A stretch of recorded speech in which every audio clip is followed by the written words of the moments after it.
नमस्कार दोस्तों, आज का जो हमारा विषय है वह है ब्रह्म मुहूर्त में। जैसे ही आप जागते हैं तो बेड पर आप लेटे लेटे या बेड पे ही आप बैठकर ऐसे 3 बार अगर आप अपनी इच्छा को बोलते हैं तो वो उसी समय पूरी हो जाती है। उसे समय नहीं लगता।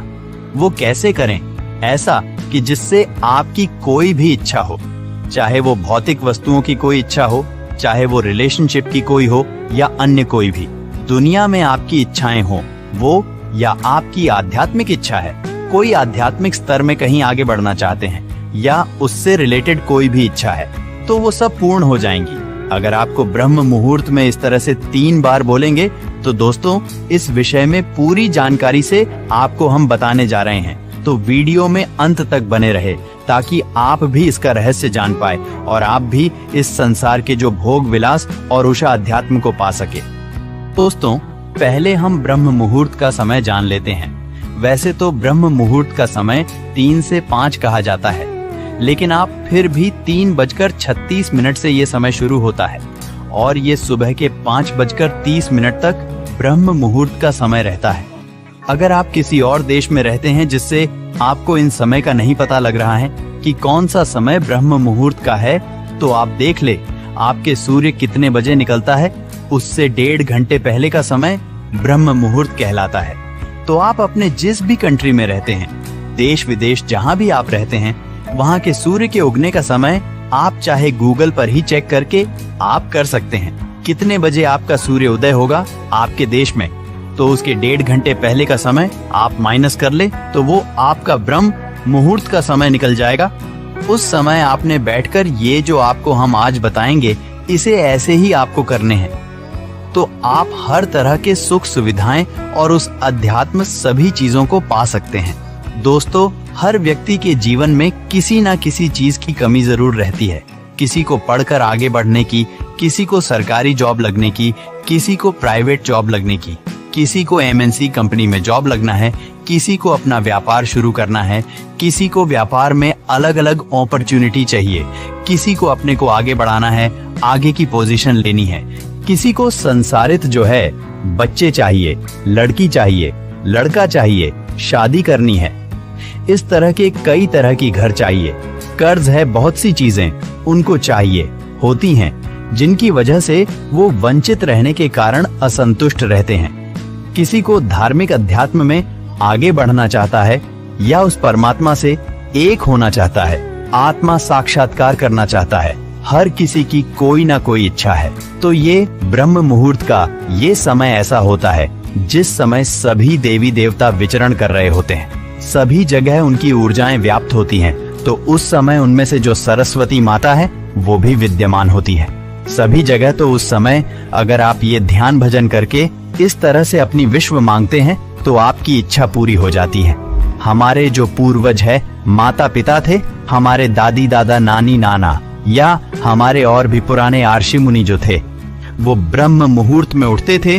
उन्हें इस समय का पता था कि यही वो समय है जो फ्रेम के लिए होता है, जो हर तरह की शारीरिक, भौतिक, आध्यात्मिक हर चीज को पूर्ण करने में ये समय सक्षम है। तो इस समय वो अलग अलग है। जो भी जिसकी इच्छा होती है वो उस समय उठकर उसी को फॉलो करता था। और आज भी आप देखते हो डॉक्टर लोग, जब आप बीमार होते हो तो बुजुर्ग होकर जब बीमार होते तो वो सभी को यही कहते हैं, सुबह जल्दी उठा करो और थोड़ा सैर किया करो, BP, मोटापा, कैंट्स कम होगा। तो वो सैर करने को बोल देते हैं। सैर करने का मेन उद्देश्य होता है, जब आप सुबह सुबह उठते हैं तो एक पॉजिटिव ऊर्जा वातावरण में होती है, कॉस्मिक ऊर्जा वातावरण में होती है। जब आप बिल्कुल जल्दी सुबह उठकर उस समय आप उस एनर्जी को महसूस करते हैं, उस ऊर्जा को भीतर लेते हैं, तो वैसे ही आपके कई बीमारियां दूर हो जाती हैं। शरीर आपका फिट रहता है, आपके शरीर में ऊर्जावान बनना शुरू हो जाता है, जिसमें इस समय में आपकी चेतना का लेवल होता है। तो अगर आप भारत में रहते हैं तो इसमें 3:36 पे आपका ब्रह्म मुहूर्त शुरू हो जाता है और ये 5:30 बजे तक सुबह तक रहता है। इस समय के बीच में आपको उठ जाना है। आप चाहे बिस्तर में ही ध्यान के लिए बैठ जाएं, या आप अगर बिस्तर से उठ के भी बैठना चाहते हैं तो आप कहीं भी अपना एक स्थान बना ले, कमरे में या पूजा घर में, जहां भी आपका दिल करे वहां पे आप अपने एक स्थान बनाकर वहां पे आपको ध्यान करना है। तो उसमें करना क्या है, आपको धीमी सांस लेनी है, ज्यादा ना तो सांस तेज लेनी है और ना ही ज्यादा बिल्कुल छोड़ देंगे। बिल्कुल हल्की सी सांस भरनी है और हल्की सी छोड़िए। शांति का अनुभव आपको होना चाहिए, स्वाभाविक होनी चाहिए, जैसे आ रही है। जानबूझकर उसे बदलने की कोशिश ना करें। विश्वास में ही आपको ध्यान करना है। नाम जाप जो करना है आपको इसी तरह करना है। नाम जाप करे, ध्यान करे, अग्र चक्र पे आपका ध्यान होना चाहिए और सांस को देखते देखते नाम जाप करना है। उसकी हम विधि भी आखिरी में आपको बताएंगे कि कैसे आपको करना है। जैसे ही आप इस समय उठते हैं, आपका शरीर तो ठीक रहेगा ही, ऊर्जावान बनेगा ही। साथ में ही जब आप इस समय जाप या अजपा नाम का जाप करते हैं तो आपका मूलाधार चक्र सेंट्रल में हो जाता है, उसकी सिद्धि होने लगती है, जिसमें आपको फिर लक्ष्मी और इनकी जो सिद्धियां होनी शुरू हो जाती हैं, जिससे आपके धन की समस्याएं भी खत्म हो जाती हैं, जिससे फिर आपका अगर कर्ज है वो भी खत्म हो जाएगा। नई नई जॉब्स, नए बिजनेस ऐसे ही मिलते रहेंगे तो ये धन की समस्या भी अपनी खत्म हो जाती है। बस आपको नाम जाप करते रहना है, अपने आप सिद्ध हो जाएगी। आपके भीतर सकारात्मक ऊर्जा प्रवेश हो जाएगा और जहां भी आप फिर जाया करेंगे वहां भी आपका सकारात्मक ऊर्जा होने के कारण वहां का वातावरण भी पॉजिटिव हो जाएगा। जहां भी जाकर बैठेंगे वहां वो भी अच्छा फील करेंगे। और अगर कोई और व्यक्ति है जो बीमार है, वो उसके लिए भी आप इस समय का नाम जाप करके एक जल को, पानी को ऊर्जावान करके उसे दवाई में बदल सकते हैं। उसे एनर्जेटिक वाटर बनाकर उस अगर रोगी को पिलाते हैं तो उसको काफी रिलीफ मिलेगा, राहत मिलेंगे, उसके भी वो रोगों से मुक्त होना शुरू होगा। उसके लिए आप जब भी जैसे हम आपको ध्यान करना बताएंगे वैसे करना है। और सामने एक ग्लास पानी रख ले, कांच के ग्लास में रखकर आप ध्यान करें। वहीं पे ध्यान करते करते वो ऊर्जा आपके चारों तरफ जब कॉस्मेटिक ऊर्जा फैलेगी तो उस गिलास में, उस पानी में भी वो ऊर्जा पहुंच जाएगी।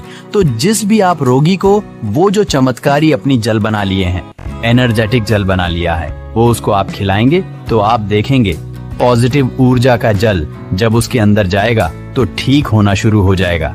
जो नाम जप है इसे प्राण जप भी कहते हैं। ये जप, नाम जप, प्राण जप करते हुए, इसके लिए आपको कोई विधि विधान नहीं होता। लेकिन अगर आप किसी मंत्र को सिद्ध करना चाहते हैं तो उसके लिए विधि विधान होता है। उसके लिए आपको प्रॉपर पूजा पाठ के लिए बैठना होता है, स्थान शुद्ध होना चाहिए, फिर धूप अगरबत्ती होनी चाहिए, तब वो आप मंत्र को सिद्ध करोगे। लेकिन जो नाम जाप है इसमें ऐसी कोई भी चीज आपको नहीं करनी पड़ती। तो दोस्तों, नाम जाप में जैसे ही आपकी मर्जी है वैसे ही आप बैठकर नाम जाप कर सकते हो। करने के लिए आपको कोई ज्यादा विधि विधान की जरूरत नहीं है। आप कहीं भी बैठ के, चाहे बिस्तर में बैठ के ही, चाहे आप कहीं नीचे बैठ के, जहां भी आपको सुविधाजनक लगे वहां पर आप बैठ सकते हैं। इसमें आपको नहाने धोने की, मूड होने की, ब्रश करने की कोई जरूरत नहीं है। आपकी मर्जी है तो कर ले, नहीं तो ऐसे ही आप बैठ सकते हैं। बेड पर बैठे बैठे ही आप इसको कर सकते हैं। तो पहले आपने उठकर करना क्या है, आपको एक नाम का जाप कोई भी आप सेलेक्ट कर ले, जो भी, जिस भी आपकी आस्था हो, जिस भी परमात्मा में, गुरु में, उसका अपने नाम जाप करना है। राम राम का नाम जाप कर ले, सतनम वाहेगुरु का कर ले, राधे कृष्ण का कर ले, जो भी आपको सबसे बेस्ट लगे वो आप कर ले। लेकिन जिसका ज्यादा रिजल्ट हमें पता लगा है, जो रिजल्ट आया है ज्यादातर साधकों में, वो आया है राम नाम से। तो इसको पहले करना कैसे है और फिर वो 3 बार क्या दोहराना है वो भी आप समझ ले। पहले आपने शुरू में जहां भी आप बैठ गए 15 मिनट तक आपने नाम जप करके उस एनर्जी को आपने नजदीक लाना है, अपने भीतर लाना है, उसको महसूस करना है, उससे एक होना है। जब एक हो जाएंगे तब हम वो 3 बार अपनी इच्छाएं बोलेंगे और फिर वो पूरी हो जाएगी। करना कैसे है आपको, जिससे बहुत ज्यादा रिजल्ट आए हैं, उस विधि को हम आपको बताने जा रहे हैं कि कैसे ज्यादा रिजल्ट को आएंगे। तो उसके लिए आपको क्या करना है, आपको श्वास लेनी है और छोड़नी है, इन दोनों में ही जाप करना है। लेकिन कैसे करना है वो आज समझ ले। जैसे ही आप श्वास ऊपर भरेंगे तो आपको राम नाम शुरू कर देना है। वो 2 बार, 4 बार, 10 बार, जितनी बार भी बोला जाए, आपका सांस उतनी ऊपर है, उतनी बार बोलते रहे। और जब श्वास छोड़े फिर राम राम आपको करना है। चाहे वह 4 बार बोला जाए, चाहे 10 बार बोला जाए। जैसे श्वास ली, श्वास लेते ही आपको शुरू कर देना है राम राम राम। जैसे ही सांस फिर आपको छोड़नी है, फिर दोबारा से जब आप छोड़ेंगे फिर छोड़ते टाइम राम राम राम। इस तरह से आपको सांस लेते टाइम राम का उच्चारण करना है और सांस छोड़ने के टाइम आपको उच्चारण करना है। ये थोड़ी सी विधि बदल गई है, लेकिन इसके रिजल्ट बहुत ज्यादा आए हैं। तो ये आप जहाँ पर आप कर ले 15 मिनट तक जाप कर ले। अगर आप अजपा करना चाहते हैं तो आप अजपा भी कर सकते हैं। मन ही मन में वो उच्चारण करे, अन्यथा जाप कर ले। उसके रिजल्ट बहुत ज्यादा आ रहे हैं। तो आपने इसे 15 मिनट तक पहले तो ये करना है, 15 मिनट आपको रोज करना है। आपकी इच्छा पहले दिन पूरी हो जाए, दूसरे दिन पूरी हो जाए। 21 दिन से पहले पहले आपकी इच्छा पूरी हो जाती थी, किसी किसी को एक ही दिन में हो जाती है। तो आपने इसको 21 दिन कम से कम करना है। अगर आपकी इच्छा बड़ी हो तो 21 दिन भी लग सकते हैं। अचानक से कोई भी आपको ऐसे बंदे मिलेंगे, ऐसे पर्सन मिलेंगे, उससे आपने पहचानना है, उन संकेतों को जानना है कि आपकी इच्छा पूरी करने के लिए ये व्यक्ति आपको मिल रहा है, ये व्यक्ति सिग्नल दे रहा है उस काम के लिए। तो आपको पहचान लेना है। तो जैसे ही आप ये 15 मिनट का ध्यान करोगे, इससे आप बढ़ा भी सकते हो, 30 मिनट भी कर सकते हो। तो आपने ऐसा ध्यान करने के बाद जब वो ऊर्जा के साथ, उस परमात्मा के साथ आप एक हो जाते हैं, तब आपने इच्छा को अपने व्यक्त करना है।